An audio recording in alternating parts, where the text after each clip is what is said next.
Another part of the meeting, it was, I think, pretty important, and I don't know if I can completely summarize it here, but I'll say a thing or two about it. Was that even though we went through this whole charter review process, uh, uh, over the last couple of years, again, I don't believe that the charter review process was a very good process in the first place, and I especially don't like the fact that in the end the recommendations from the Charter Review Committee. Um, um, Actually, let me just I'll just bounce back to me here.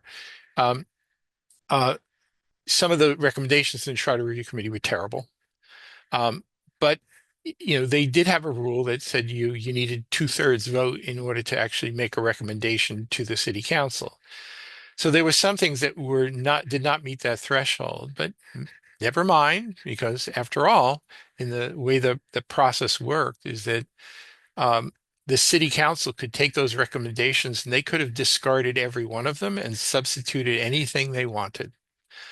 Um, Unlike a proper charter commission, where you actually run to be a member from the people from the public could run to be a member of a charter commission. So the people of the city, the citizens of the city, would have a lion's share of making recommendations and a full public process for how to revise the charter. Here, it was basically incumbent city councilors having 100% total jurisdiction as to what would be put in front of the voters. Now, again, in a city with minimal news coverage, if you put anything that was even halfway tolerable in front of the voters, there was a good chance they would say, sure, go with it. And that's kind of what happened. But some of the recommendations that came out of councilors, and even though they were not, or which were not two-thirds support from the Charter Review Committee, they were discussed as part of the government operations process at some meetings that happened in early 2025. Some of those were referred to government operations to be looked into at a later date, and then, sort of went away, right? So you could argue that bringing back something like a call for having a directly elected mayor would be something that was meant to be revisited for possible action or another charter change down the road. So there was a city council order basically calling for the city to contract with the Collins Center to look into some of this stuff. Now, honestly, for a city with proportional representation, uh, having something like a directly elected mayor is really compatible with proportional representation elections, as Councilor Flaherty correctly pointed out last night's meeting. And the Collins Center, good people that they are, they have no particular expertise regarding cities in Massachusetts that use proportional representation elections because we are the only one. So we actually have greater expertise within our own city's law department or the citizenry than the Collins Center could ever provide. So at least that seemed to get a little bit of an acknowledgement of that at last night's meeting. But again, they wanted, they were going to go back and forth about this. About it was some changes in the language, some amendment from Councilors Flaherty and Simmons about what to look into.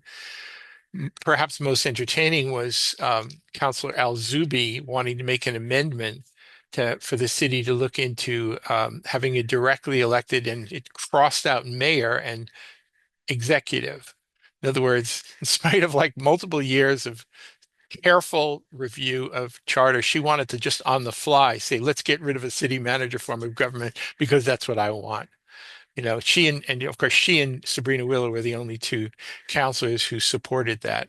Uh, uh, even Siddiqui, who I thought would be supportive of that because she'd like to be mayor for life, even she voted against that because she acknowledged that seemed to be a bit of a settled question from all that went down last year. So anyway, in the end, they voted to either have the city hire the Collins Center or the law department look into it to sort of at least see to review what the possible ways about proceeding on this.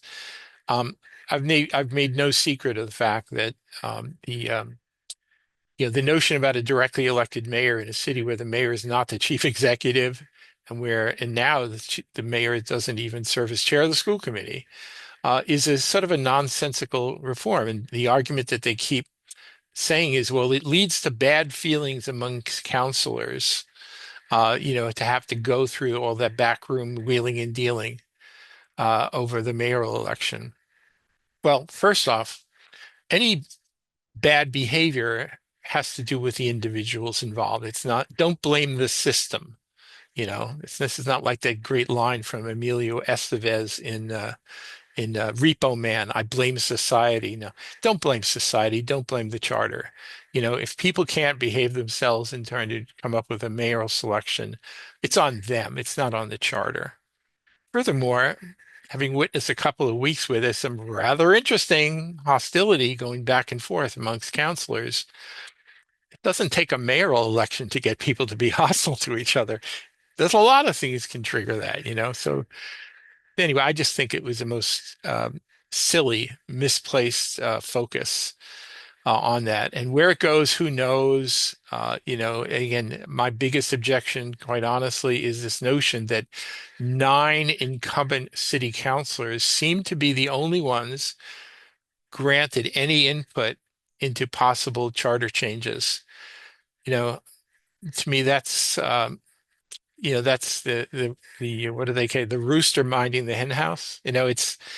Uh, it really shouldn't be on them, honestly. The citizenry should do that, which perhaps maybe brings us back to, again, I won't dwell on it now, but the story of the old Cambridge Civic Association. The Cambridge Civic Association really arrived. They kind of brought the city manager form of government to the city. And once that was established, that's when the CCA was established. And the history of the Cambridge Civic Association and the history of city manager form of government were very, very closely aligned. There were 5 challenges to proportional representation elections. And it was Cambridge Civic Association that basically fought to preserve the planning charter. So again, I think the ballot questions were not just about I could be wrong on this, not just about changing the election method, but the charter itself. So if ever there was a time where I think now maybe just to have some entity that can actually think broadly and expertly about matters involving a charter and defending the good aspects of the charter, from silly efforts like Ms. Al-Zubi's efforts there. This is probably a good time to actually have something like a Cambridge Civic Association who takes up that serious work. Anyway, just one man's opinion. Anyway, another thing that came up at the meeting last night, which is something that's been batted around for a while, had to do with this resident permit parking.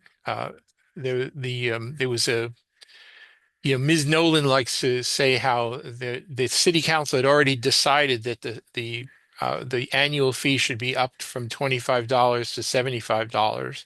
I think she's sort of misrepresenting reality, but again, I'm not surprised by that. It was supposedly based on what the actual costs were for running the program. Conveniently forgotten in the discussion about the cost of running the program was the fact that fines levied against people for parking in resident-only spaces generates a very serious amount of money that pretty much would pay for the program itself. But somehow that just didn't get included in the math from the people of our newly named transportation department. Even though I think it's really, really relevant. Anyway, the estimates that they give for the cost of maintaining the resident parking program to me are incredibly inflated, wrong-headed, and I just didn't agree with this change to up the fee from 25 to 75, even though I could certainly afford it. So in the end, they had passed a council order a couple months ago saying that we're just going to jack it up to $75. And they were going to get rid of the senior exemption. And there was also amongst all the craziness, there was also a reasonable proposal with some limitation on how many vehicles you could have registered in Cambridge, and be entitled to a free parking sticker, or inexpensive parking sticker. Let's put it that way. Um, the rhetoric from people like Sabrina Wheeler and others, and Nolan, that don't you know private parking costs $100 to $400 a month, so why are we giving this away, is to me the height of absurdity. Really is the height of absurdity, and kind of offensive to those of us who actually live here, that somehow, because we choose not to be paying what is it, 400 times, well, like $5,000 a year for parking, that somehow we're stealing from the city because we happen to have a motor vehicle parked on the street. Oh, give me a break. Anyway, in the end, so there was it seemed like Ms. Zuzi had come partially to her senses, and it seemed to think, along with Councillor Azeem, that maybe uh, getting rid of the senior exemption was not such a wise idea. Certainly, it was not a politically popular idea. Um, and so we all had some hope that that was going to happen. So, all right, great. So then that there's an order basically calling for looking into that, and that was made subject to the charter right. And then at last night's meeting, it sort of comes up, and then, oh, from out of nowhere, councilors Sabrina Wheeler and McGovern are try to sort of come to the rescue of the $75 fee for seniors. And why they would do that, I don't know. Um, but I guess, if you're of the off with their heads, reign of terror view of the French Revolution, maybe this is consistent with that. Anyway, in the end, it basically called for, it's kind of a bizarre compromise, which apparently did kind of go through, which would say that, okay, for anybody who claims to be lower income, or feels that the $75 fee is a hardship, they can just check a box and pay nothing. Councilor Nolan then said, no, no, no, no, they should pay at least 25. Well, that didn't go through. That failed on only 2 votes in favor of that. So in the end, you could, if this really does happen, then in the next round, which will be a year from now, or at the end of this year, late this year, the you just check a box and then you pay nothing. Now, of course, this is not under the pains and penalties of perjury. So I'm sure a lot of people, perhaps even me, will check that off, because I do resent this discourtesy being extended to people who are senior citizens. As I've also pointed out, in nearby places like Arlington, and not just Arlington, I think even maybe some other towns around here, maybe even Boston, I don't know. Um, you can senior citizens even park at metered parking and not pay. The sticker will actually give them that, so they have a special either hanger or whatever that basically now. Anyway, I just sort of find it amazing how there is courtesy extended to elderly people in the surrounding towns, but in Cambridge, it's like, let's sock it to those old folks, because don't you know, some of those folks on Avon Hill, they can afford it. So let's screw them all, you know. Anyway, so in the end, they passed something, and we'll see how we'll just see how that one goes. Right.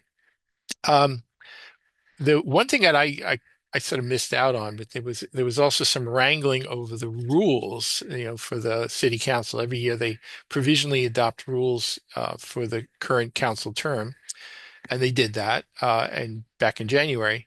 But then typically the government operations or an ad hoc committee works on possible rules changes. So they seem to be infatuated with this notion that somehow, even though they're all being paid close to $100,000, and they get aides, and they get their own parking behind City Hall, and let's see, what else do they get? Um, that somehow staying late on a Monday night is an absolute horror show for them. It's much too taxing. So they wanted to basically say, well, we're gonna shut it down at 9 a.m. and then if we need to, we'll come back the following day. I don't think that really went over very well with city staff, who then would have to basically leave what they needed to do on a Tuesday to come back to do this over again. All right. So anyway, some of those rule changes I thought were just silly. I think in the end, what they seem to be leaning toward is something like a 9 p.m. I mean, I remember when it was controversial back around 25 years ago, not controversial, but they did a move basically that if um, the meeting couldn't go beyond midnight. And then if you were getting close to midnight, somebody would have to file for, they have to call for suspension of the rules to extend the meeting for 15 minutes or a half hour or whatever. So, that was called limiting it because I remember having meetings that went on until 1:30 in the morning sometimes, right? But now that they've got high salaries, city council aides, free parking for them, not for us, now apparently 10 o'clock is just too unbearable for them. You got to get their beauty rest. And so they want to do that. So originally it was for a 9 p.m. cutoff and then come back the following day, which wouldn't necessarily work for people like Council Flaherty or anybody else who actually has a real job too. But I think at least seemed to show some deference to him for that.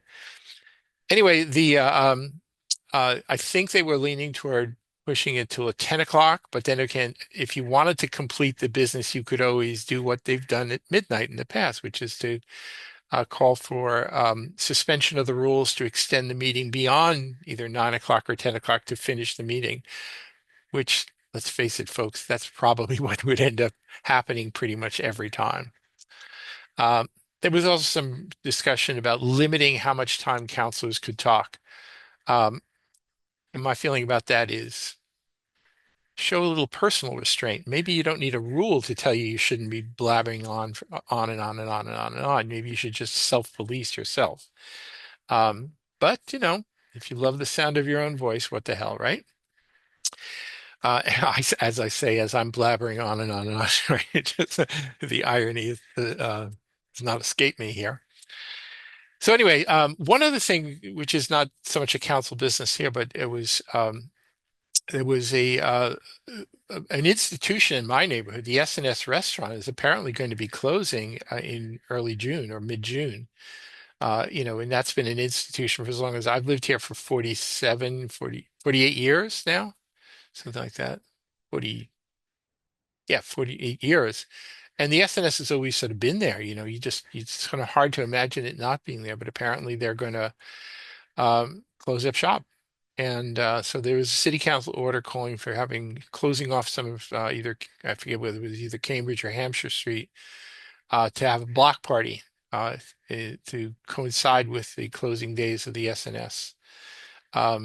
Anyway, I haven't been there in a while. A lot of times we always talk about support the local economy, but then we never do, right? So I think I'm gonna go over there and patronize them a little bit while they're still here. I've very much appreciated having them. All right. So let's see. Oh yeah. So let me as we sort of wind down here, let me just mention a couple of the things that happened in some previous city council meetings, in the spirit of just catching up a little bit. So there was, I think it was started at the May 4th meeting. There was a city council order calling, this is like out of the old days, for the city council calling on the federal government to, end the blockade with Cuba and, intervene here all for basically what I always sort of laughingly referred to as foreign policy city council orders.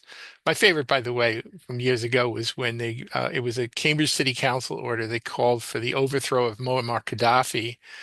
Um, and that actually became the subject of some fun derision with Jim Browdy and Marjorie Egan. I know that because they called me up for it at the time. So it's not like it's a new thing for the city council to be sort of dabbling in foreign affairs pointlessly. But we haven't seen that much of it lately. So anyway, because there's some, I guess it would be fair to say, a stepped up blockade of Cuba. They call it, well, we've got to put an end to this, right? Because we're city councilors, don't you? Everybody's going to listen to us. By the way, for the record, I actually think that having a half a century old blockade of a country like Cuba, even if they're ridiculous communists or whatever, you don't have a blockade for 50 years. It's ridiculous. But I don't think it's appropriate for the city councilor to basically engage in foreign policy. So that actually led to a city council order, uh, uh, which was more of a procedural thing, calling on the city council basically to refer to the government operations, have a discussion about whether they should even be allowing these foreign policy type orders or discussions happening in the Cambridge City Council. I am of the opinion that, except for a very superficial reference to what's happening in the wider world, this is not city council business, and they really should just steer clear of it all. It was, however, interesting because one of our beloved councilors, Councillor Azeem, maybe a year and a half, 2 years ago, was very, very sanctimoniously declared that if ever another one of these foreign policy matters actually came before the city council, that he was going to vote present because it was not appropriately before the city council. Well, interesting. When you've got a bunch of democratic socialists in the audience and you're running for state senate, and you don't want them be supporting the other guy, the other candidates, or maybe you want them to be supporting you. It's amazing, amazing. It really does make a difference whose ox is gored, doesn't it? Right? So, Councillor Azeem actually ended up casting the deciding vote in favor of this resolution of having to do with Cuba. So it's sort of like great. Not as of course it means nothing in the end. But apparently the speech you make about your future intentions of to steer clear of foreign policy seems to change quite a bit when your own political circumstances change. So take that for what it's worth. All right. So let's just see what else do we have going on here. Oh yeah, one of the matter that I actually think is a really great idea was a city council order. This was on May 4th, calling for allowing food vendors to operate out of city parks. I'm sure in some appropriate regulated way, right? Uh, and I thought, well, yeah, I mean, I wouldn't want to turn every park into a big commercial enterprise, mind you. But now I'm speaking as a guy who, when I was a teenager, me and my friend Dean Whalen he was quite underage. He should not have been allowed to drive, but we would drive a truck over by Flushing Airport, set up and sell hot dogs and sodas, along where Flushing Airport is in New York. And so I was a hot dog man once, you know, and I still like hot dogs. Of course, I don't know whether a food vendor would be selling hot dogs in Cambridge. It would probably be like, granola infused, free range vegetarian dogs or something like that. But I like the idea of allowing things like beer gardens in parks. I mean, there's some of that happen in Boston and elsewhere. I like the idea of having food vendors, especially if it's a hot dog guy, especially if it's a reasonably priced hot dog guy, and allowing that sort of activity in public parks. You know, again, subject to some regulation so that you don't overwhelm, right? And I know that even the License Commission has certain rules that they impose on where food trucks can park on streets to do their business because of concerns about not competing with the so-called brick and mortar operations of restaurants. I think there's a lot of misunderstanding about that. I think that if you got some food trucks in an area as well as restaurants, not everybody who wants to buy food at a food truck wants to necessarily go to a restaurant. Not everybody who wants to eat in a restaurant, a sit-down restaurant, wants to necessarily be picking up a hot dog from a food truck. So I think actually having them both works pretty well. You can they kind of feed off of each other. You can become sort of the food district. It's sort of like I used to think it was weird when a hotel wanted to open up very close to where an existing hotel was. But then somebody explained to me is that it actually turns that area into a hotel district. And when there's conventions and everything going on, everybody converges there and it lifts all boats. So I actually think that if we can get something like some food vendors in some city parks, I think that'd be great. By the way, at that other meeting, there was I think a very well-meaning order from Councillor Zuzzi calling for commissioning what we call a housing needs study. right? Now, truth is that the crisis that everybody talks about is not a constant. Um, when when immigration restrictions are coming around, there may be fewer people coming. When MIT and Harvard are not bringing in as many postdocs or graduate students because of federal policies, it probably, not probably, it certainly eases up some of the pressure on the housing market. Um, so, if we had a really well-functioning community development department or housing, now we have our own housing department, we ought to be in a constant state of housing needs study, just monitoring it always and having that sort of guide the policies that we either make or don't make. But in fact, what really tends to happen around Cambridge is people just say, "Don't you know it's a crisis? Therefore, just do as you're told." And that's kind of how it proceeds. And so even here, when it was this proposal to have a housing needs study, it was made subject to the charter, right, as though this was somehow controversial. And I think it was actually Councillor Simmons, who I dearly loved, actually came back and, just to paraphrase, basically said, "Study it all you want, but don't use any of the information learned to change a damn thing, because don't you know we're doing the affordable housing overlay and we're doing the multifamily housing, and don't you change anything." Um, Personally, I think they should be looking at all things and be willing to modify all things accordingly. And there's just so much that you can where you can just cry wolf and claim crisis as a defining rationale for everything. Anyway, the last thing I'll mention here before winding it down here was that on April 27th was when the city budget came in. And we are now officially over $1 billion in the city's operating budget, though it did grow more slowly this year than in past years, thankfully. But we did finally crack the $1 billion mark. And in addition to that, there was another $110,000 in loan authorizations on top of that. So that's not paid off as you pay as you go. That would be paid off by bonds, by debt service. Um, so anyway, very significant. And then they've completed all the budget hearings. They commenced, I believe, on May 5th, 5th, 5th, 6th, 12th, something like that. And they got through that. Apparently, there was some sort of weird kerfuffle with the school department budget for reasons I even watched the tape. I couldn't even figure out what the controversy was. Maybe they just don't like each other. I don't know. Um, and then the last thing I'll mention here was there was a move to a call to reconfigure Garden Street last year to restore it to two-way operation. And then that led to an order from one of the new councillors to reverse that. So they went from 5 to 4, saying let's restore Garden Street to two-way operation. And then it was now a council order passed on a 5-4 vote to keep it one way. And again, I'll just sort of say what I've said many times over, which was that Garden Street was a nice, relatively quiet, calm street, always safe for bicycles.